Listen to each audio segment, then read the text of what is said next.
Bonsoir tout le monde. Je crois que c'est moi aujourd'hui qui dois ouvrir cette réunion parce que notre président, Monsieur Xavier Connet, est absent. Et voilà, vice-président d'éducation est là. C'est pourquoi bonsoir à tous encore une fois. Et nous commençons notre réunion 314. Et je suis très ravie de vous voir aujourd'hui. Et qui sommes-nous? Nous sommes un club francophone qui s'appelle Autour du Mont, qui se trouve au sein de l'organisation Toastmasters. C'est l'organisation où on peut pratiquer l'art oratoire dans plusieurs langues. Et ici en Russie, il y a plusieurs clubs. Euh, à Moscou, il y a beaucoup de clubs. Le club anglais, français, allemand, russe. Et voilà, nous sommes, on parle ici en français et vous êtes très bienvenus de pratiquer. Et voilà, euh, comme d'habitude, je voudrais inviter sur la scène digitale, les personnes qui sont venues ici pour la première fois. Si nous avons quelqu'un, je n'envoie personne, je crois. Euh, et voilà, je crois qu'on peut commencer. Et je hum, redonne la parole à notre chère animatrice de la soirée, à Anastasia Grebiniuk, qui va nous présenter euh, des rôles techniques et le sujet de notre réunion aujourd'hui. Merci beaucoup, chère Irina. Salut, chers amis. Aujourd'hui, nous avons le sujet assez inhabituel parce que aujourd'hui, est-ce que vous savez quelle fête nous avons? Oui, Alors, Fanta, c'est Emmanuel, qu'est-ce que tu penses? oui, je pense que c'est une fête très originale. Je ne sais pas s'il existe une fête comme ça pour la langue française, mais fêter les lettres kyrilliques, c'est bien ça? Exactement. Et C'est très donc, intéressant. mais en fait, ça s'appelle la journée de l'écriture cyrillique et de la culture slave. Donc, pour ça, je change mon nom en cyrillique pour cette réunion. Et si vous savez comment votre nom, mon prénom écrit en cyrillique, je vous conseille de faire la même chose. Et pour ceux qui ne connaissent pas, peut-être un jour vous allez apprendre le cyrillique, pourquoi pas. Alors, qu'est-ce que c'est cette fête? En fait, c'est pas le jour férié. C'est pas le fête nationale, c'est plutôt la fête culturelle, la fête un peu religieuse et la fête de, de notre culture et pas seulement de notre culture, parce que cette journée est célébrée dans plusieurs pays slaves, y compris les Slaves de l'Est, la Biélorussie, l'Ukraine et aussi les Slaves du Sud, notamment la Bulgarie et la République Macédoine. Et aussi, cette fête existe un peu en Serbie, en Monténégro, donc tous les pays où l'alphabet cyrillique est utilisé. Alors, je connais qu'aujourd'hui, il y a quelques concerts à Moscou, mais ce ne sont pas des concerts comme le 9 mai ou comme le Nouvel An. Donc, quand même, ce fête reste encore pas très connu, mais j'espère que les traditions seront maintenues et il faut que nous gardions nos traditions. Et j'espère que cette fête soit plus en plus populaire. Alors, pour commencer, je voudrais appeler sur la scène digitale les rôles techniques. Et notre premier rôle, c'est la chronométreuse Masha Tournaeva. Macha, la scène est à toi. J'ai pas préparé les questions particulières, mais si tu as quelque chose de dire à dire sur cette fête, la scène est à toi. Merci Anastasia. Bonsoir à tout le monde. En fait, je suis triste pour les étrangers qui apprennent la langue russe parce que quand je leur montre notre clavier ou notre alphabet, ça les choque énormément et c'est impeccable et pas du tout traditionnel. Les lettres cyrilliques, c'est différent. Mais de l'autre côté, c'est non seulement la difficulté, mais aussi de l'intérêt. Pourquoi pas de ne pas apprendre quelque chose de nouveau et de si extraordinaire. Euh, juste, ça ajoute des particularités, car pour les francophones, les anglophones, les hispanophones, c'est plus ou moins dans le même océan, mais pour nous, c'est à côté. Et permettez-moi de présenter mon rôle de ce soir. Je suis chronométreuse. Et c'est à moi de mesurer en fait le temps de tous les discours qu'on va entendre. Et pour cela, j'ai préparé des arrière-plans, comme toujours. Vert si vous êtes bien vraiment dans l'heure. Après jaune. Et après, quand il faut vraiment clôturer le discours, vous allez voir la couleur rouge. Pour l'instant, on va garder un climat bien amical comme ça. Pour les représentations des rôles techniques pour les improvisateurs, pour les rapports, vous avez de 1 minute à 2 minutes.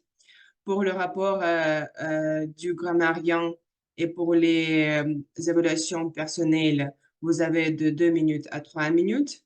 Le veilleur a de 4 minutes à 5 minutes et nos chers orateurs auront entre 5 et 7 minutes à parler. Et pour ne plus dépenser votre temps, je vous souhaite une réunion bien inouïe. Merci. Merci beaucoup, chère Macha. Et maintenant, on continue avec notre deuxième rôle technique. C'est le rôle très important, c'est la grammairienne, Marie-Paul. Et Paul, je, Marie-Paul, je te remercie d'avoir accepté ce rôle parce qu'on a eu un problème avec ce rôle. Donc, merci beaucoup. Et j'ai une question à toi. Est-ce que tu voudrais apprendre le russe un jour? Oui, absolument. Moi, de par mon métier même, j'aime beaucoup apprendre les langues. C'est vrai que c'est pas toujours facile parce que là, je continue même d'apprendre encore le portugais au Brésil. Donc, mais j'imagine, hein, le russe, ça doit être encore plus compliqué pour moi. En plus, vous avez une écriture cyrillique que je découvre. Je n'ai jamais su qu'il y avait une écriture particulière, hein, en Russie. Ça, j'ai jamais su. C'est vrai que je me suis jamais posé la question comment on aurait pu écrire mon nom. C'est vrai. Mais bon, c'est évidemment que je veux apprendre le russe un jour, même de visiter la Russie même un jour. Je pourrais même être en poste en Russie un jour aussi. De par mon métier, je peux me retrouver à travailler à Moscou, hein. Ça peut arriver. C'est jamais gâté. Donc, ça m'intéresse énormément. Alors, mon Mais rôle, alors, Oui. voilà. Donc, aujourd'hui, je suis la grammairienne. Donc, moi, je vais contrôler toutes les mauvaises tournures de la langue française, hein, les incohérences de style, les mauvaises prononciations aussi, je vais essayer de les contrôler, tout ce qui est non-concordance de temps, tout ça là, je vais faire prêter attention à toutes ces mauvaises utilisations de la langue, mais en revanche, je vais faire de meilleures propositions, je vais suggérer de meilleures formules, et également pour des expressions ou des mots qui m'auront vraiment, on va dire, réjoui. Je vais les citer. Et comme mot du jour, aujourd'hui, je propose l'adjectif inouï. Inouï, ça veut tout simplement dire extraordinaire, incroyable. Moi, j'utilise généralement, après on pourra faire des recherches ensemble, généralement, je dis c'est inouï. Donc, je ne sais pas si on pourra dire je suis inouï, je n'ai jamais dit ça, mais généralement, je dis c'est inouï pour dire que c'est extraordinaire, c'est incroyable, c'est rocambolesque, Donc, quand quelque chose est vraiment sort de l'entendement, on dit inouï. Donc, on peut dire l'apprentissage Toastmaster est une méthode inouïe pour parler la langue, pour bien parler en public, par exemple. Ou bien c'est inouï, je me rends compte que je suis au vert, donc il faut que je m'arrête, je deviens prolixe. Donc, je vous invite à vraiment utiliser ce mot. C'est un mot qu'on utilise très souvent. C'est inouï, c'est inouï. C'est pour dire que c'est incroyable, c'est extraordinaire. Oh, c'est inouï, je deviens prolixe, sinon je vais m'arrêter. Donc, j'attends à la fin pour vous faire un rapport de mon rôle. Merci beaucoup, Marie-Paul. Je pense que cette fête est vraiment inouïe pour les étrangers et pour les gens qui habitent en Afrique, parce que pour vous, c'est une fête exotique. Et maintenant, je vais inviter sur la scène notre veilleur de la soirée, Alexandre Ouzianov. Et Sacha, je te pose la question. Est-ce que, en tant que veilleur, tu as aperçu quelques préparations pour cette fête dans les rues de Moscou, par exemple? Oui, j'ai préparé moi-même une question, peut-être qui soit peut-être difficile pour les gens russes ou pour les gens étrangers. Et je commence maintenant. Combien de lettres notre alphabet comprend? Nastia. Peut-être ça sera quelqu'un qui n'est pas russe qui va répondre. Emmanuel, il est Oui, moitié oui. russe, moitié ivoirien. Je pense 33? Oh, 32. super, tu as raison, 32. Alors, quelques questions. Pas 33 cependant. C'est 33. 33, La lettre, Sacha. la lettre 33. I n'est pas suspendue pour l'instant. Oui, 33, tu as raison, Emmanuel. Et peut-être à la fin de la réunion, les questions seront plus difficiles. Et aussi, Trevor, bien joué. Tu as bien dit 33. Parfait. Peut-être parce que tout le monde a Google. Tout le monde sont intelligents, sauf nous avec Emmanuel.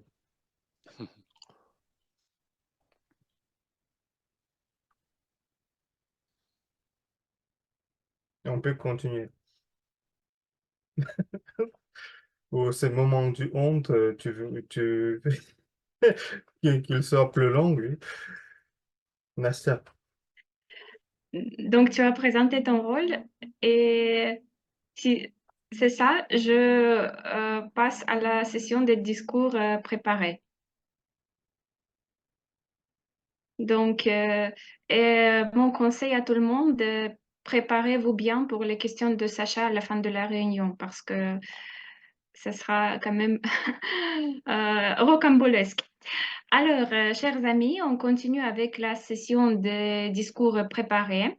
Aujourd'hui, nous avons deux discours et notre premier orateur, c'est Emmanuel Akanvou.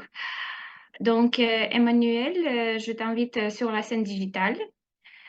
Et d'abord, je voudrais te poser la question. Si j'ai bien compris, tu as vécu en Russie. Donc, est-ce que tu te souviens à quel âge tu as appris l'alphabet cyrillique? J'ai appris l'alphabet cyrillique à 5 ans, je pense. Quand j'avais 5 ans. 4 ou 5 ans, j'ai appris déjà. C'est parfait, c'est comme, comme nous.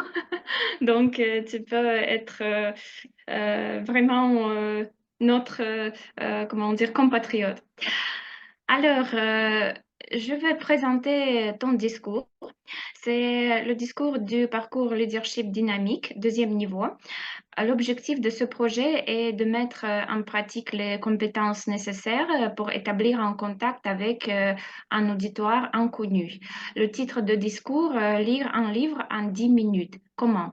Emmanuel Akanvou, lire un livre en 10 minutes. Comment?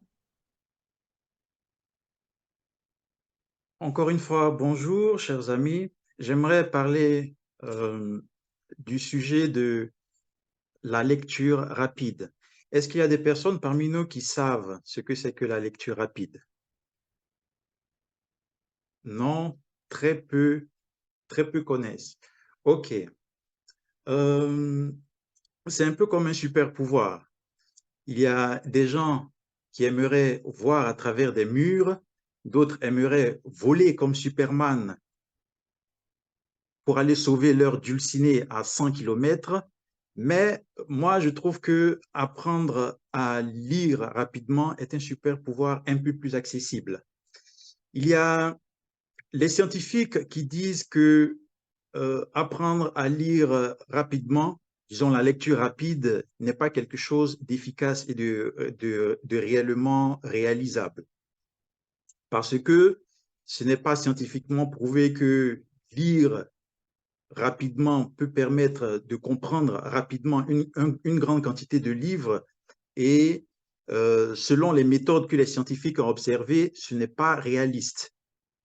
Moi, j'aimerais dire une chose aux scientifiques. Il y a 5 ans, il y a une dame de 60 ans qui a gagné à la loterie et qui a acheté avec son argent une Ferrari. Vous allez me dire, est-ce que cette dame avec sa Ferrari pourra au moins un jour rouler à 300 km/h dans les rues de sa ville? Ou bien est-ce qu'elle pourra rouler à cette vitesse dans les rues de son village? Je pense que non. Elle aura juste sa Ferrari pour se sentir en confiance, pour se sentir bien quand elle va se retrouver en ville, par exemple. Juste le sentiment de confort. Alors, c'est de cela qu'il s'agit. Apprendre à lire rapidement donne un sentiment de confort.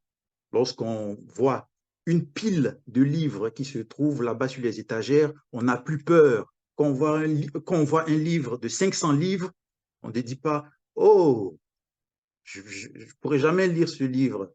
Mais en ayant les compétences nécessaires, on n'a plus peur, on aborde la bibliothèque de livres avec plus de courage.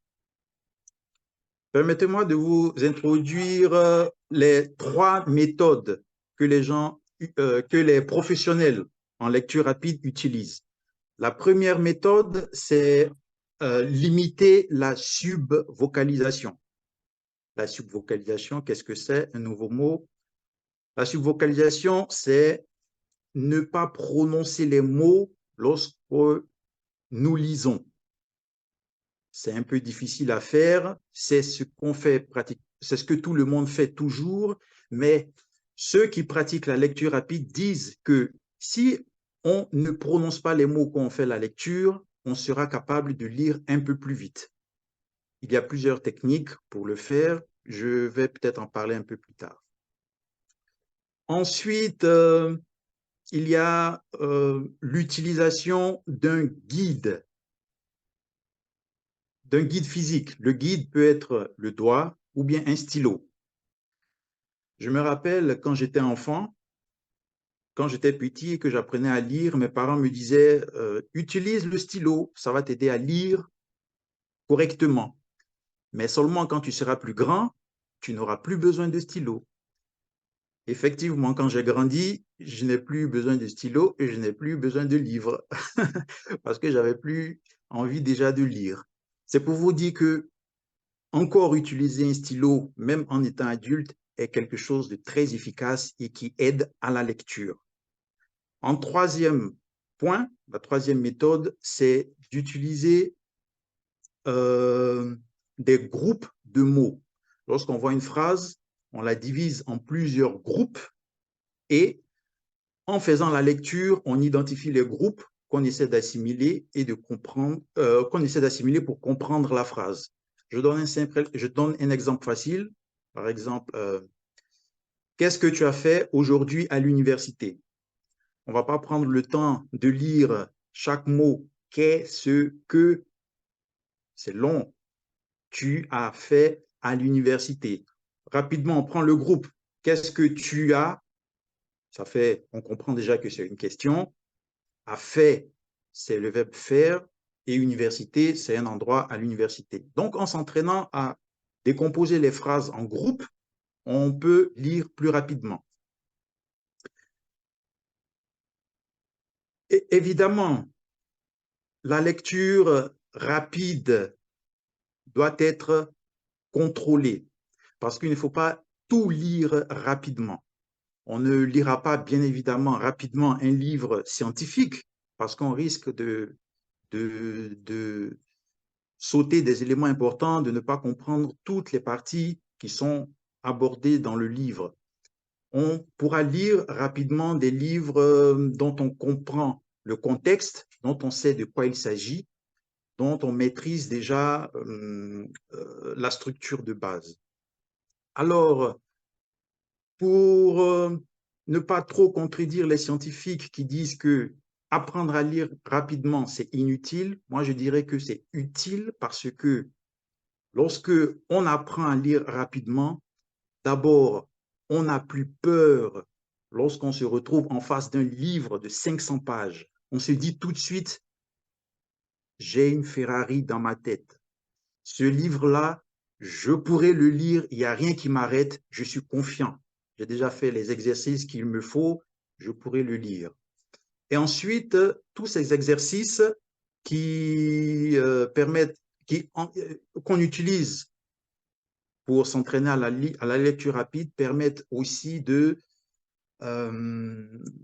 maîtriser sa concentration et de contrôler son niveau de distraction. Alors, chers amis, je vous invite à apprendre la lecture rapide. Peut-être que vous n'allez pas lire un livre en 10 minutes. Je ne conseille pas de lire un livre en 10 minutes, mais vous aurez plus de confiance devant un livre et vous saurez comment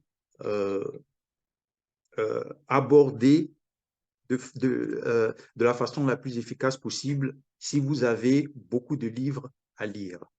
Merci et bonne lecture. Merci beaucoup, Emmanuel. Alors, maintenant, je vais inviter sur la scène digitale notre deuxième oratrice, Olga Kondratieva.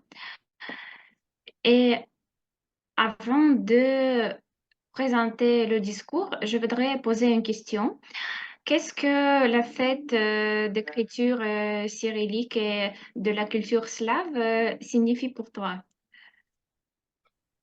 Ah, vous m'avez entendu? Bien. Alors, c'est en fait vraiment pour moi, c'est le moment où on peut vraiment se regarder sur la littérature, sur la poésie et les livres en échangeant peut-être l'expérience de la lecture.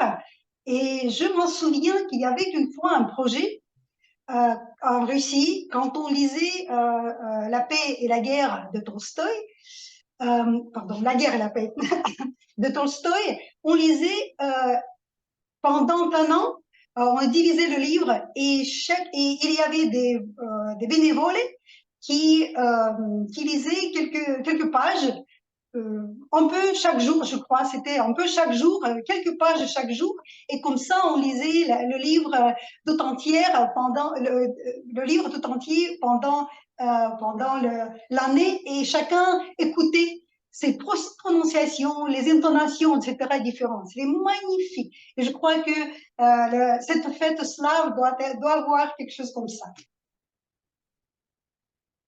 Merci beaucoup, Olga. Et maintenant, je voudrais présenter ton discours. C'est le parcours persuasion influente, troisième niveau. Contactez-vous avec votre public. L'objectif de ce projet est de pratiquer les compétences avec l'audience en présentant un sujet qui n'est pas familier. Les aventures des mots français en Russie, Olga Kondratieva.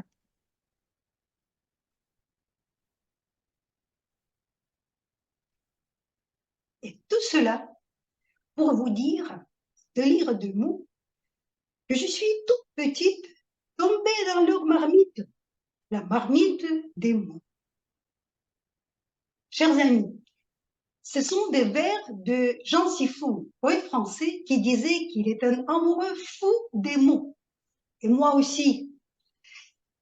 C'est pour ça que j'aimerais faire le sujet de mon discours, mais je veux en parler d'un aspect multiculturel. Parce que, savez-vous, mes amis, que les mots sont les meilleurs ambassadeurs qui peuvent, sans aucun effort ni armement, pénétrer dans des autres langues pour s'y installer confortablement, tout en respectant les lois, les règles et les coutumes locaux. Et suivre après leur parcours, leurs aventures dans des autres langues ou cultures, c'est une chose surprenante qui peut être absolument inouïe pour beaucoup de vous. Et pour vous le montrer, je vous invite à faire un petit test. N'ayez pas peur. Ça sera un test pour tout le monde et tous les niveaux. On va parler français. Mais je veux juste diviser vous en deux parties, francophones et non francophones, pour vous poser quelques questions. Est-ce que vous êtes d'accord? Bon, c'est parti. Alors, attention, la première question pour la partie francophone. Mes amis, qu'est-ce que vous pensez le mot « le bâton » peut signifier en Russie? Quelques secondes pour réfléchir. Et voici la réponse. Mes amis, je ne sais pas à quoi vous avez pensé, mais le bâton, ça se mange en Russie. Bien sûr qu'il y a une histoire derrière ce mot. En fait, à l'époque, le pain en Russie était en forme ronde, de la farine de seigle. Il arrivait des boulangers français avec leurs baguettes du pain blanc à bouleverser nos goûts à tel point qu'on n'avait plus cherché un autre mot pour ce type du pain de la forme allongée, la farine de blé, que le bâton. Maintenant, si vous allez dans n'importe quelle boulangerie en Russie, vous dites bâton et vous auriez ce magnifique pain blanc en forme de bâton allongé. C'est bon? Alors, maintenant, c'est le temps de la partie non francophone. Mes amis, pour vous, le mot la fougère. Qu'est-ce que fougère peut signifier en France? Alors, ne regardez pas dans vos téléphones. Je vous dis tout de suite. La fougère, c'est une plante, l'herbe, ce qu'on appelle broken fern en anglais ou paparatnik en russe. C'est pas un fait inouï pour tout le monde, je comprends, mais quand même. Et pourquoi ça? Parce que à l'époque, au début du XXe siècle, il y avait une verrière, une cristallerie en Bretagne qui faisait le verre de très haute qualité avec le cendre des fougères. Et comme en Russie, au début du XXe siècle, on avait une forte demande de champagne, on a organisé une exportation entre les deux pays de ces verres avec le cendre des fougères. Mais sur le chemin, le mot principal, le verre, c'était quelque part perdu. Et ce qui restait en Russie, c'était les fougères. Mes amis, désormais, en Russie, on verse le champagne dans les fougères. Voilà. Est-ce que vous êtes fatigués? Pas encore? Encore un mot? Bon. Deux mots, en fait, je pense, pour les deux parties. Les deux mots, en français, c'est belle-messe, la belle-messe. Mais comment on utilise ce mot en russe? Savez-vous? En fait, ces deux mots n'ont pas d'origine française. Belle-messe russe n'a pas d'origine française. C'est d'origine turque. Et on l'utilise dans l'expression « il ne comprend rien » ni belle-messe. Et à l'époque, ça se prononçait bel maïs, les Turcs, et c'est vraiment signifié une personne ignorante.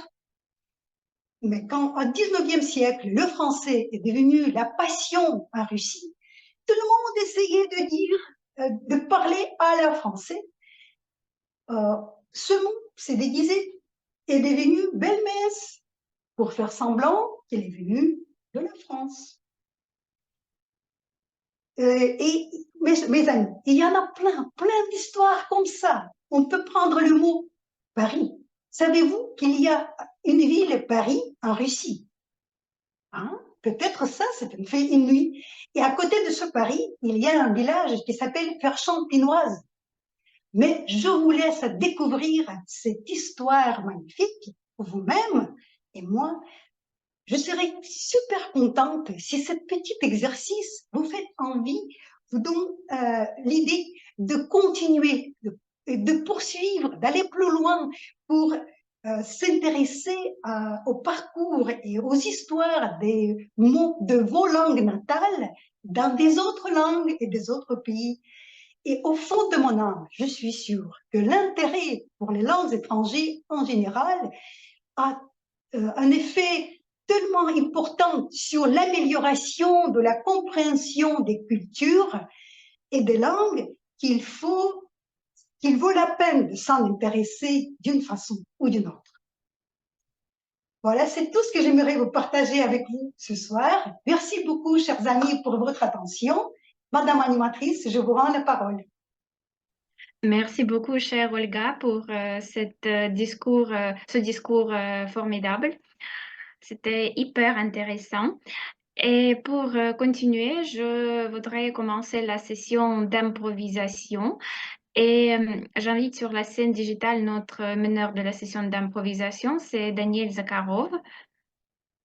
Bonsoir à tous et à toutes. Bonsoir, chère Madame l'animatrice. Bonsoir. Est-ce que tu voudrais dire quelque chose sur le sujet de notre fête aujourd'hui? Avec plaisir. En fait, je crois que c'est très important de lier notre session des improvisations au sujet de notre réunion ce soir. Quand nous parlons d'écriture cyrillique, c'est très important à nous souvenir que l'écriture cyrillique ou l'écriture mondiale est très important à garder notre éducation, notre amélioration de nous-mêmes et aussi nos valeurs, nos vertus. C'est pourquoi je voudrais proposer que notre session des improvisations ce soir est liée à nos vertus, en particulièrement les vertus que nous pouvons développer dans la communauté des Toastmasters. Je voudrais partager mon écran à ce moment-là.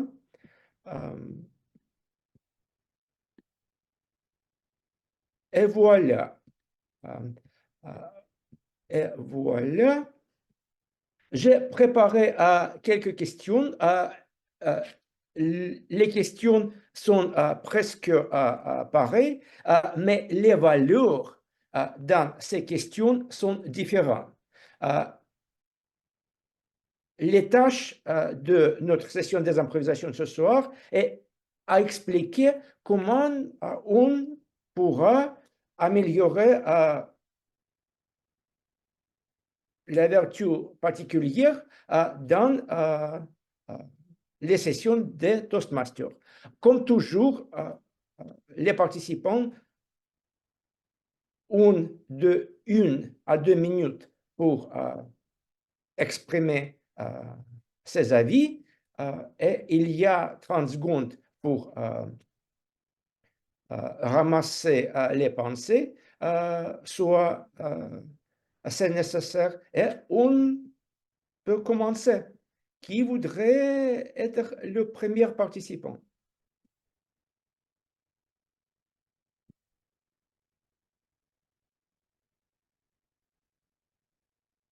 Y a-t-il des bénévoles? Fanta a levé la main. Fanta, bien sûr, Fanta, quel numéro voudras-tu choisir? Numéro 2. Numéro 2.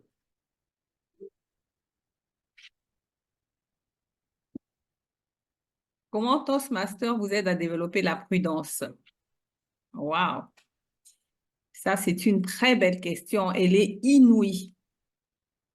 Pour développer la prudence, déjà, on va faire attention à la manière de s'adresser aux personnes avec qui on parle. On va prendre le temps de s'exprimer, le temps de réfléchir et également faire attention avec les personnes avec lesquelles on interagit. Si habituellement je suis en train de courir quand je parle, là par exemple, je suis avec le club russe de Russie autour du mot. J'ai l'habitude de parler rapidement, mais là, je vais prendre le temps d'articuler pour que je puisse être bien entendue et bien comprise par les interlocuteurs.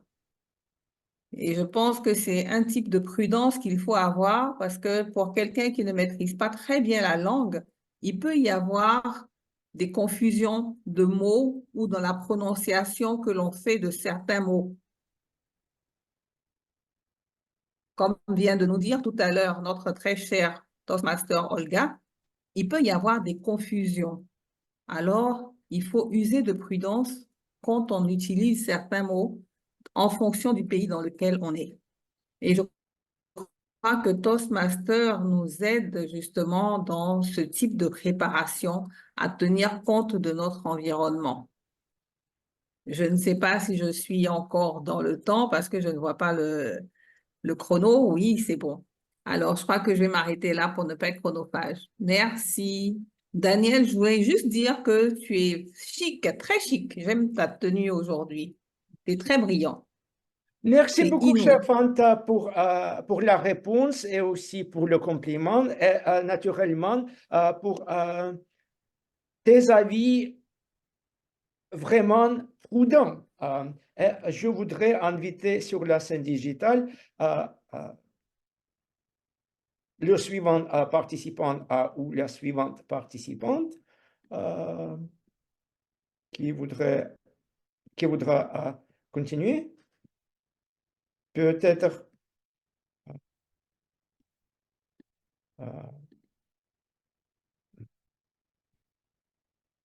Dan, je voudrais inviter, est-ce que Éléonore est disponible pour participer dans la session des improvisations?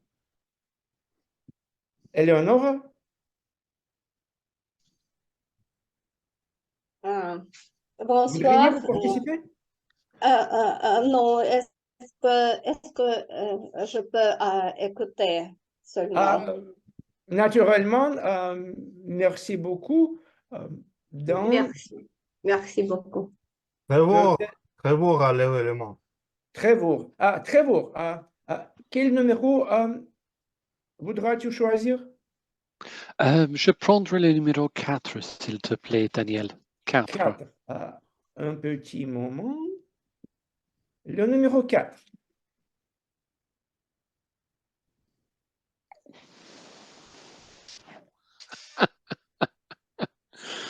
Wow.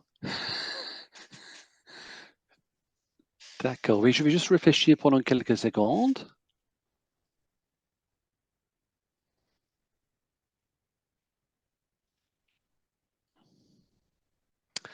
D'accord, oui, j'ai quelques idées.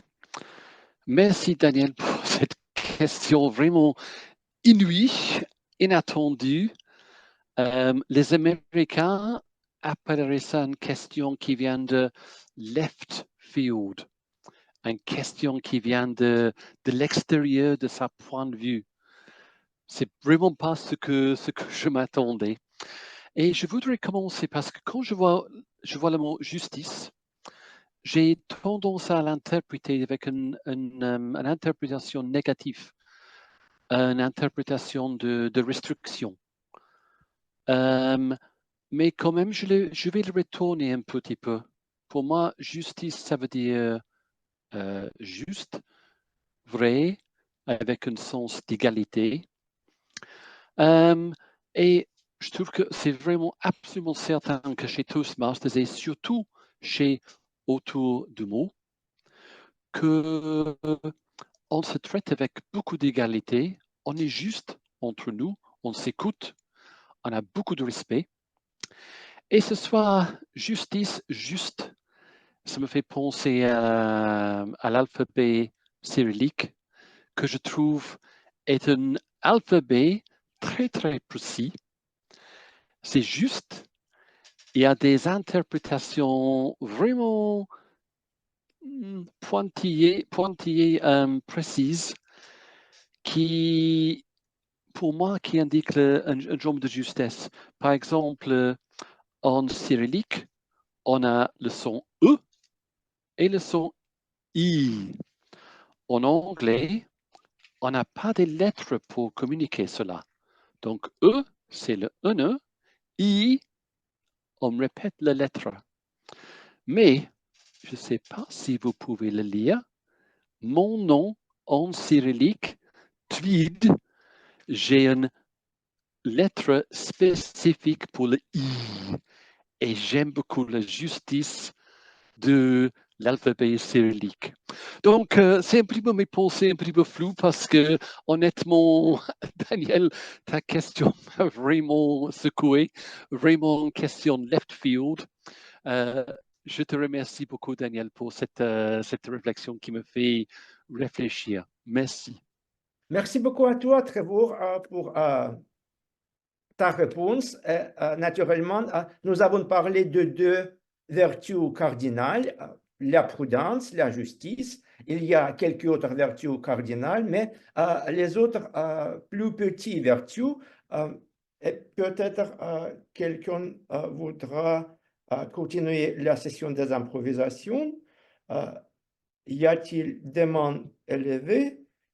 Je ne vois pas. Oui, bien sûr, Marie-Paul. Quel numéro, s'il te plaît? Le 8. 8, bien sûr.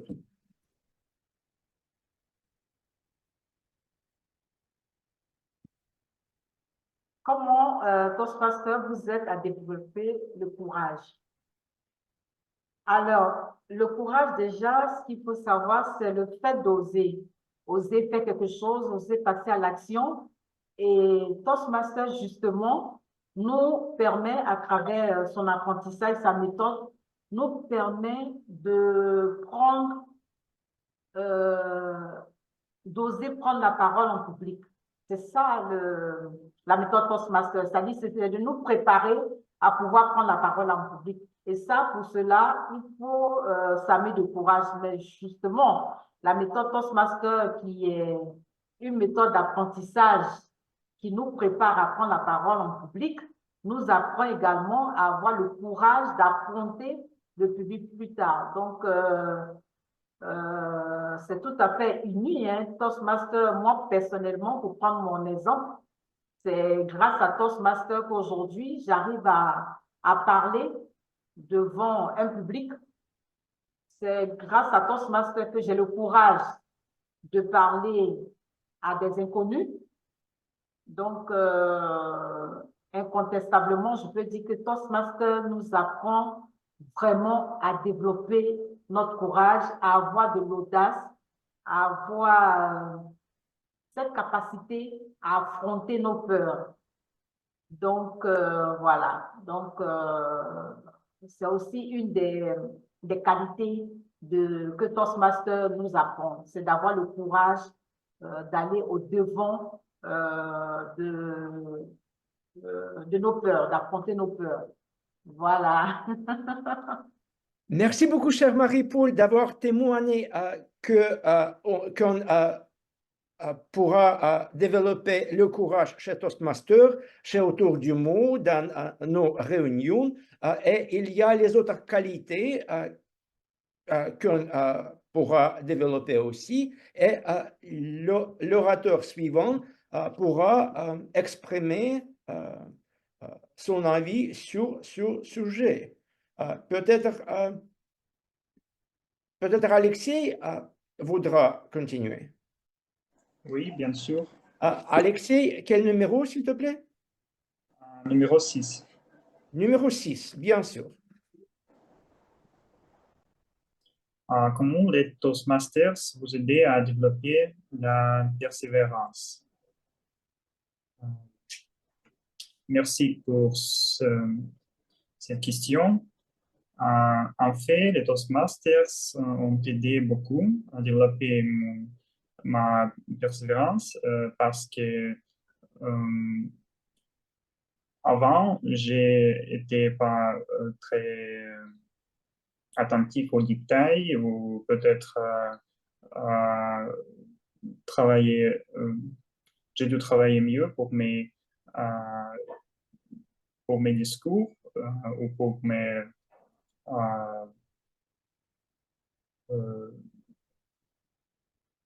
mes discours, oui. Et après, j'ai plus à plus gagné plus de persévérance et voilà, ça m'aide beaucoup.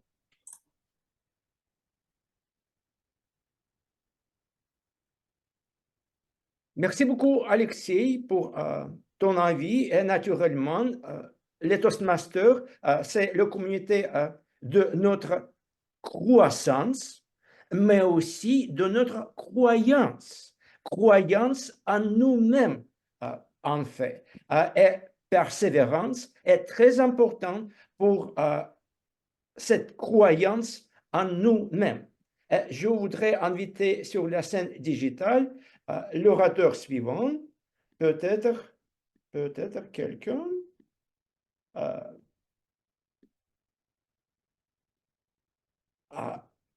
Notre cher Alexandre, peut-être. Alexandre? Alors, je choisis numéro 7. Numéro 7, bien sûr.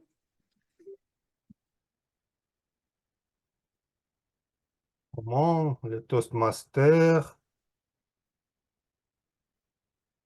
vous aide à développer la tempérance?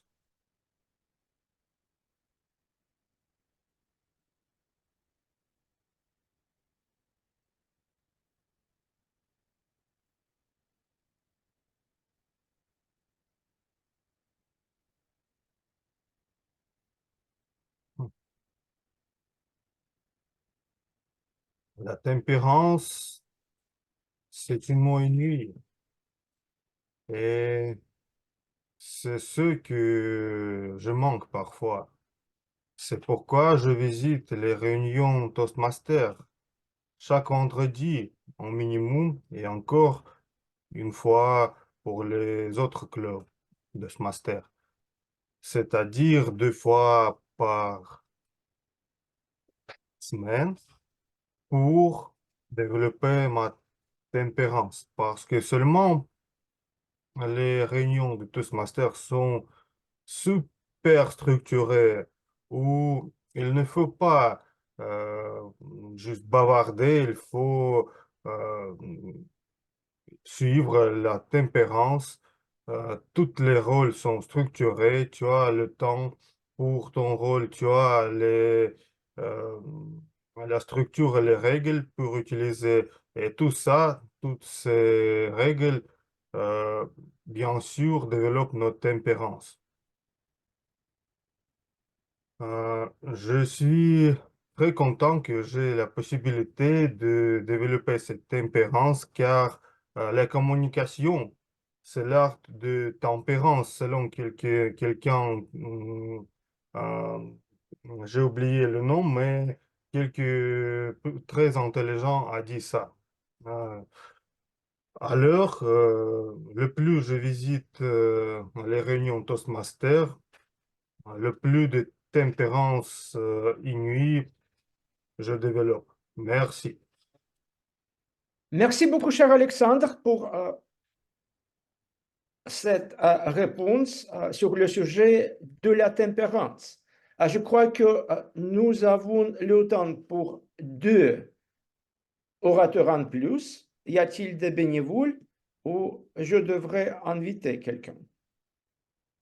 S'il n'y avait des bénévoles, je voudrais inviter sur la scène digitale Olga Kondratьева, si possible. Oui, Chère possible. Olga, C'est possible, Daniel. chère Olga, quel numéro voudriez-vous choisir? 3, s'il vous plaît. 3, bien sûr.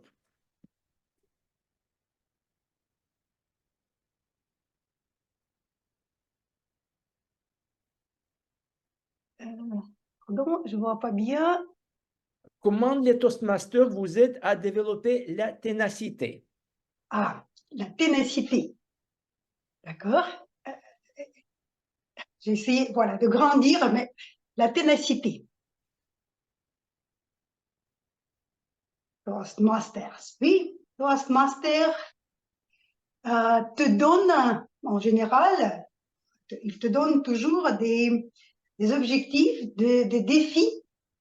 Et comment il le fait pour te faire aimer travailler, d'obtenir ce résultat, ce résultat. Hein. Ça, c'est intéressant. Et en fait, c'est très captivant parce que c'est toi-même qui te fais l'objectif. Et après, et tu le fais pas juste parce que tu en penses comme ça, mais parce que tu as envie pour ça. Et donc, ça t'aide de faire, de t'améliorer, d'apprendre des choses pour gagner ce que tu as prévu. Et à mon avis, il y a plein de bons exemples avec moi-même, par exemple, quand je pensais que je ne pouvais pas raconter les histoires sans regardant les notes. Et c'était une de mon premier défi de faire ça, d'apprendre à cœur, de faire des petits mots juste pour regarder un peu, de faire des choses comme ça. Et cela m'a pris pas mal de temps. Mais c'était tellement excitant, vous savez, parce que j'ai vu que à chaque fois, je faisais ça mieux. J'ai essayé de m'enregistrer et j'ai vu que, écoutez, j'ai plus besoin de ces notes. Je sais de quoi je parle. Il y avait plein d'astuces pour le faire chez Toastmasters et cela me fait, cela rendre ce Toastmaster si utile que je continue de faire de la publicité partout, le Toastmasters. Voilà, c'est tout ce que j'aimerais dire. Merci beaucoup pour cette réponse, chère Olga. Et je voudrais ajouter que, comme vous, Olga, je partage votre amour à la littérature et à les langues russe, français et aussi anglais. Et par exemple, le Beowulf, le monument de la littérature anglaise, est un des exemples de la ténacité. Et pour finir, je voudrais inviter sur la scène digitale, y a-t-il des bénévoles?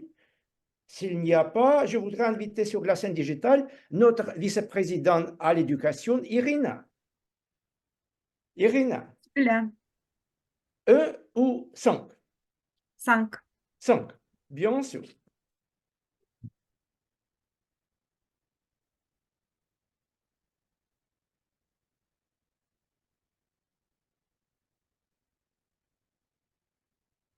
C'est la 5. C'est la 5, d'accord. Comment les Toastmasters vous aident à développer la dignité?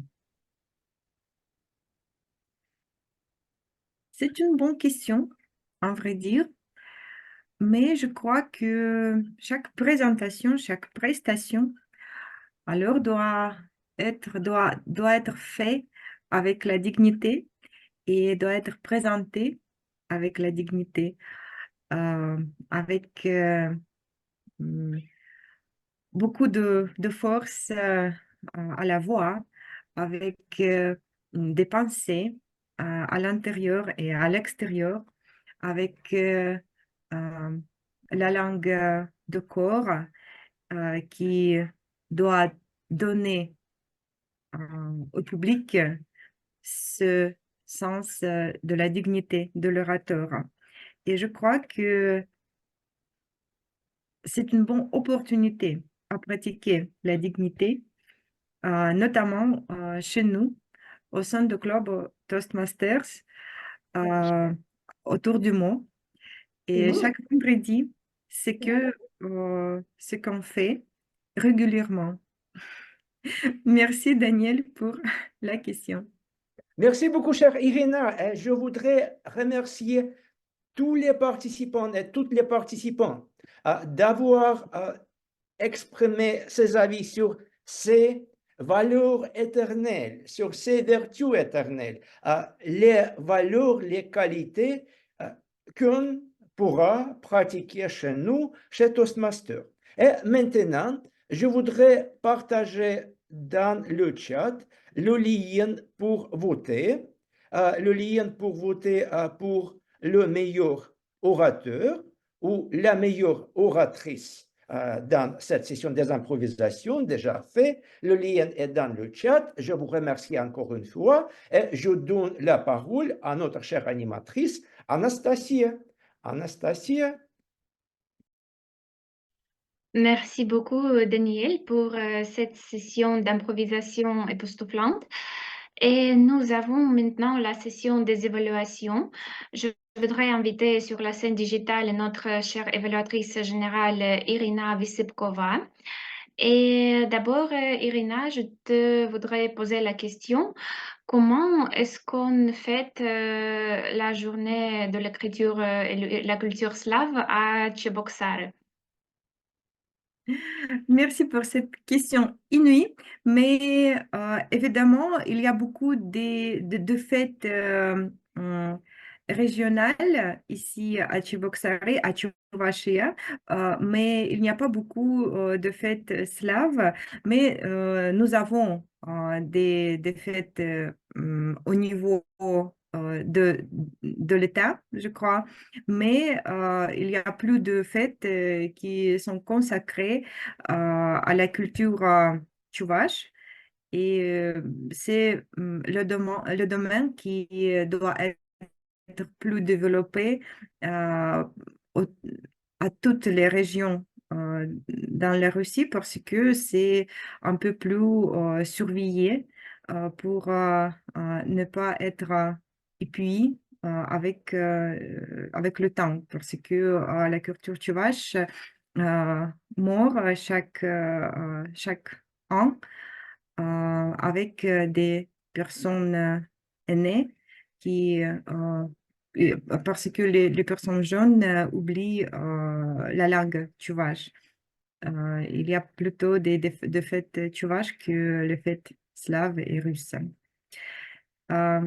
Et voilà, merci pour cette question. Et je passe à la partie finale de notre réunion qui s'appelle la session d'évaluation.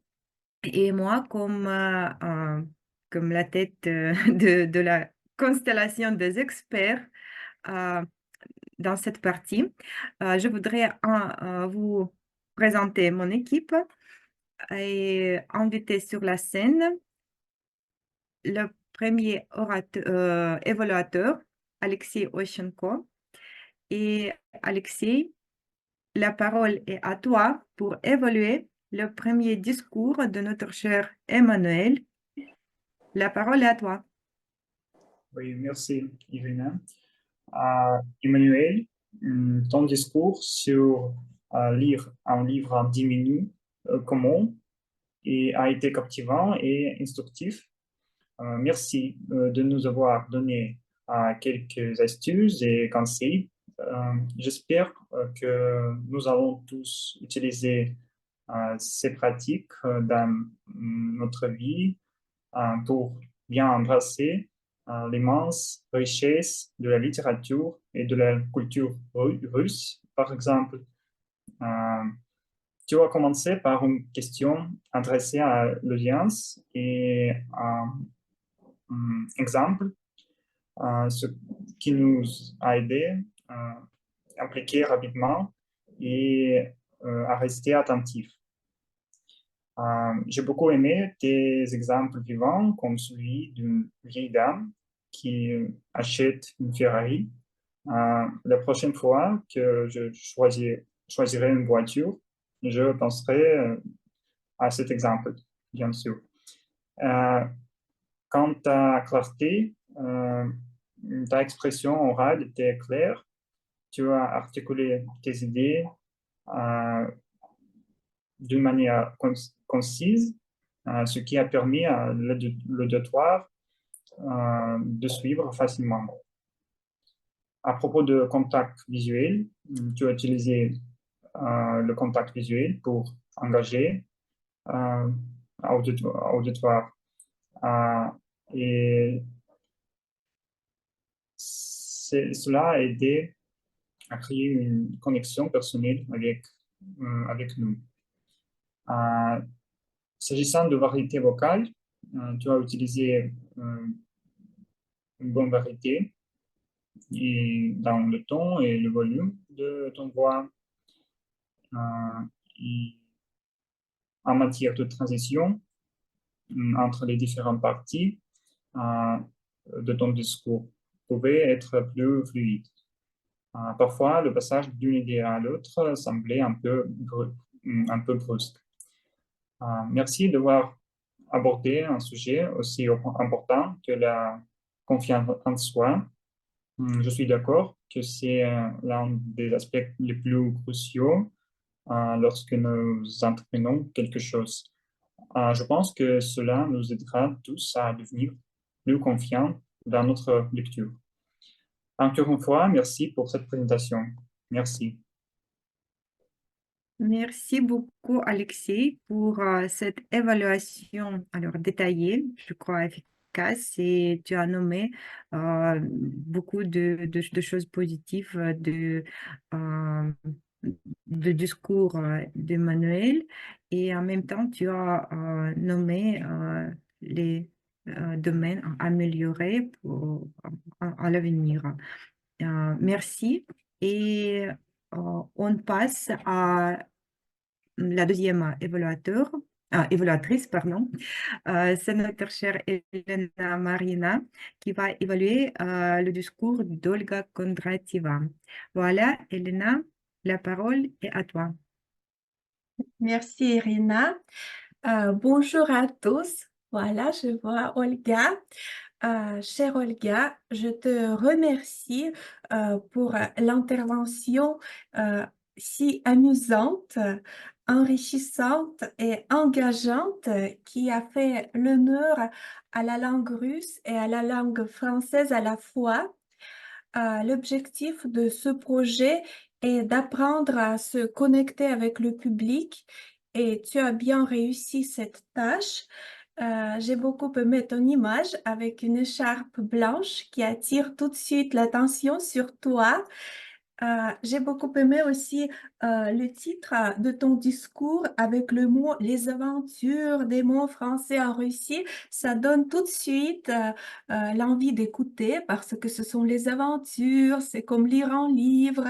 Et en plus, tu as commencé avec cette allusion avec la marmite de moi, d'où tu es tombé, où tu veux que nous tombions avec toi. Et c'était bien, ça m'a fait penser à Obélix aussi, c'est aussi une histoire littéraire et ça captive. Je veux dire que tout ça, ces petits mots, ces petites allusions captivent tout de suite l'attention. C'était bien fait. Tu étais debout, souriante, la variété vocale et le gestuel étaient aussi très riches. J'ai vu que tu avais testé ta caméra 10 minutes avant le début de la réunion. Et c'est top. Je crois que c'est un grand respect par rapport à ton public. Concernant le contenu, tu as trouvé de très beaux exemples inouïs, vraiment pas fréquents. Et je garde un merci personnel pour le mot la fougère. D'abord, j'aime cette plante et j'aime aussi la sonorité du mot. Voilà, je vois Macha. À titre d'amélioration, je peux dire, fais s'il te plaît attention quand tu floues le fond de ton écran et quand tu fais quelques pas en arrière, tu deviens aussi flou. C'est une seule remarque que je peux faire aujourd'hui. Pour le reste, c'était parfait, c'était très joli. Je te souhaite une très bonne continuation en tant qu'oratrice et je redonne la parole à Irina.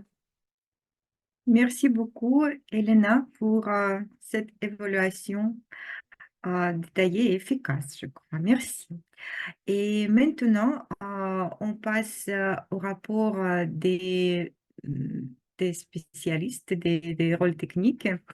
Et le premier rapport est le rapport de notre chère grammarienne Marie-Paul. Marie-Paul, la parole est à toi.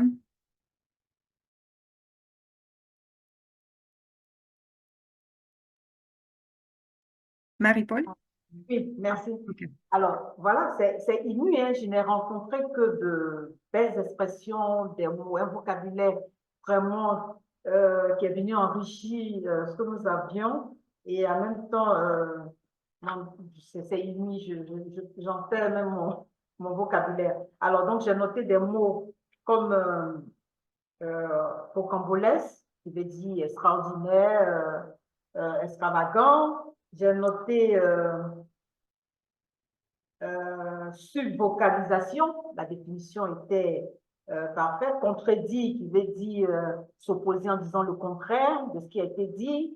Alors, la session des table topics, des improvisations est venue enrichir encore notre vocabulaire avec des mots comme tempérance, qui veut dire modération dans tout ce que nous faisons, ténacité, c'est l'obstination, la détermination, la prudence, la dignité, c'est le respect de notre intégrité, la persévérance, le courage, la justice. Alors, notre vocabulaire s'est tellement enrichi aujourd'hui, captivant, instructif, cruciaux. Par contre, j'ai noté ce que j'appellerais des lapsus linguistiques, c'est-à-dire que ce n'est pas vraiment des erreurs, mais c'est des personnes qui ont fait une erreur, mais qui sont revenues tout de suite. Donc, ce n'est pas vraiment comme entendre ce fait et puis en même temps dire la fête. Donc, c'est des lapsus en fait. Donc, ce n'est pas vraiment des fautes de vocabulaire. Donc, je félicite tout le monde parce que vraiment, le niveau était très élevé en français. C'est inouï, mais vraiment, j'en perds moi-même mon latin. Alors, donc, la seule recommandation, c'est de continuer comme ça à enrichir le vocabulaire, à bien utiliser le vocabulaire français, à toujours continuer à l'enrichir à travers la lecture, à travers l'écriture aussi. Donc, c'est ce que je pouvais dire en termes de rapport. Donc, vraiment, j'ai entendu un vocabulaire tout à fait uni aujourd'hui et je vous exhorte à continuer d'utiliser le mot uni, inouï qui veut dire aussi extraordinaire, incroyable. Voilà, c'est inouï, je deviens polie, je m'arrête là. Merci beaucoup Marie-Paul pour ce rapport positif et c'était, je crois, la musicalité pour toutes les personnes aujourd'hui. Beaucoup de mots gentils. Merci. Et maintenant, Macha, notre chronométreuse, va nous raconter nos résultats en chiffres. Exactement, un chiffre. Alors, j'ai 5 équipes parmi vous. Ceux qui n'ont pas osé dépasser le temps du tout, ils n'ont pas touché même l'échelle verte. Après, aussi verte, jaune, rouge comme d'habitude. Et il y a une petite personne qui a dépassé le temps pendant la session des improvisations. Et je dis tout de suite que c'est très fort. C'est juste pour 5 secondes, mais c'est un dépassage. Ceux qui ont parlé un peu moins que le temps prévu, c'est en fait Alexandre pendant la présentation de son rôle. J'ai pas vraiment capté la présentation en tant qu'elle doit être. Aussi Alexis pendant la session des improvisations, juste 6 minutes de plus et tout aura dans le vert. Après, l'équipe de jeunes, c'est Marie-Paul pendant son rapport, Olga avec son discours. Pour la session des improvisations, c'est Fanta, Marie-Paul et Alexander. Et pour les évaluations, nos 2 évaluateurs personnels sont dans le jaune également. Pour la couleur rouge, c'est pas grave, c'est vraiment le juste milieu pour les discours de Toastmasters. C'est Emmanuel, oui, pendant son discours, et Olga pour son discours de la session des improvisations. Et comme j'ai dit pour le dépassage, oui, c'est déjà tout bon. Et pour ne pas être prolixe, comme Marie-Paul nous a appris, je m'arrête là-bas. Et voilà, comme j'ai souhaité, j'ai passé une réunion inouïe, mais c'est pas encore fini. À vous, Irina. Merci beaucoup, Macha, pour ton rapport très détaillé. Et j'aime beaucoup la méthode que tu as utilisée. Tu as divisé en quelques groupes ces chiffres importants. Et maintenant, je voudrais dire quelques mots à propos de notre réunion aujourd'hui et après, on continuera avec Sacha et un quiz. Voilà. Bien sûr, je voudrais dire quelques mots pour l'équipe des officiers de Club Autour du mot pour faire cette réunion complète parce qu'il y a beaucoup de rôles en vigueur de la soirée. Nous avons 2 orateurs aujourd'hui et tout cela. Merci pour ça. Après, je voudrais souligner que le sujet que Nastia, notre chère animatrice, a choisi est inhabituel et très intéressant parce que c'est quelque chose à apprendre de nouveau, je crois, pour l'auditoire et même pour les personnes russes. Euh, en plus, je voudrais remercier nos chers orateurs parce que je crois que des discours étaient liés dans certains aspects du sujet et c'était très bien fait. C'était bien fait avec beaucoup, je crois, de la préparation. Merci. Euh, En plus, en ce qui concerne la session de l'improvisation, Marie-Paul a déjà noté que Daniel nous a proposé beaucoup de mots intéressants, pas complexes, mais pour apprendre ou pour réfléchir. Merci Daniel pour cette opportunité. J'ai déjà écrit quelques mots. Merci pour ça.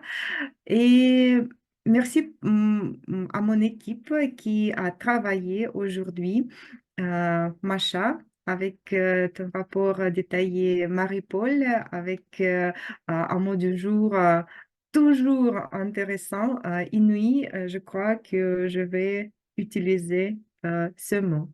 Alors, merci. Et maintenant, je voudrais donner la place à la scène digitale à Alexander qui va nous demander quelques questions.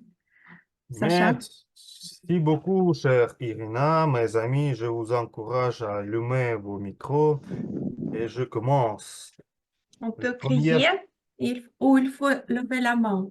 Non, il faut qui est le premier soit le gagnant. D'accord. On crie. Alors, Quel pays slave célèbre le jour de Cyrillique? La Serbie, la Bulgarie, Bulgarie. Monténégro, Macédoine, Encore. Russie. Biélorussie, Biélorussie, la Biélorussie. Ukraine, Ukraine, Monténégro, oui, Monténégro, oui. et Serbie. Alors, deuxième question. Pourquoi Macha est parfois triste pour les gens la langue touchés? russe est difficile. Ah oui, mince. C'est juste. À quel âge? Ah, 5 ans. 400. 400. Hein. Ok. 3 méthodes que les professionnels utilisent pour la lecture rapide. 3. Subvocalisation, utilisation d'un guide physique et utilisation des groupes de mots. Le premier. Bravo. Subvocalisation, j'ai noté tout. Et c'est vrai. Et Elena, je la suis gagnante seule qui pour a le moment. allumé le micro. Oui. Ah non, Marie-Paul aussi. Ok.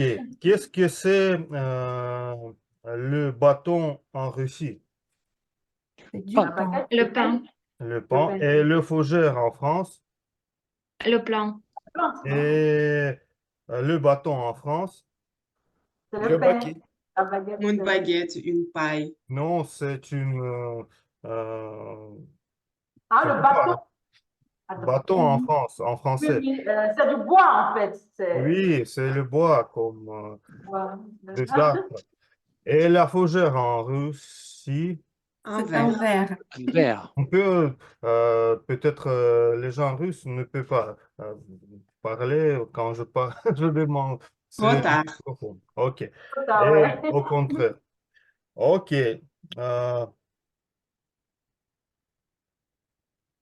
De quelle origine le mot Nibilmes est? De Turquie. Turc. Turquie. Quelle lettre cyrillique Trevor aime le plus? I. I. I. Ok. Non plus difficile, j'ai les questions. Quels sont les mots synonymes? Quels mots synonymes nous avons eu lors de la session des improvisations de mots? Inuit, rocambolesque, époustouflante, chevaleresque, pas ça? Non, c'était dans les tâches de mots Ah, qui d'accord. Il y avait sont prudence, synonymes. persévérance, tempérance, ténacité, justice. Il y avait plein. Et deux mots sont synonymes selon Traductionnaire Google. Ah, d'accord. Donc, il y a Oui. Mais Persévérance et persévérance. intensité, je crois. oui. C'est différent. Je Mais vérifiais aussi. Google, c'est le même. Si Google, ok. C'est pourquoi j'ai raison. Mais pourquoi tu peux expliquer pourquoi pas. De ce que j'ai compris, persévérance, c'est quand tu insistes sur ton action et tu n'arrêtes pas à tenter et tu ne changes pas la technique, la stratégie. Mais intensité, peut-être c'est ça le deuxième mot, c'est quand tu t'habitues, tu t'adaptes, tu fais ton meilleur avec des outils différents. Mais Bon, voilà ce que je vois, oui. Persévérance ténacité, c'est pratiquement la même chose. C'est la persistance aussi. et aussi C'est vrai. Non, Pas la rousse. Il faut ténacité chercher et dans les vocabulaires. persévérance sont les mêmes. Oui. J'ai entendu intensité. Pour moi, Non, c'était très Mais différent. Mais ténacité et persévérance, c'est le même. peut-être Macha, comme linguiste, a raison, Mais mais linguiste peut avoir les opinions très oui, mais différentes. on parle de notre persévérance et de notre, comment dire, oh, j'ai oublié le mot. Si on parle de travail de veilleur, j'ai raison aussi. Ok. Ok.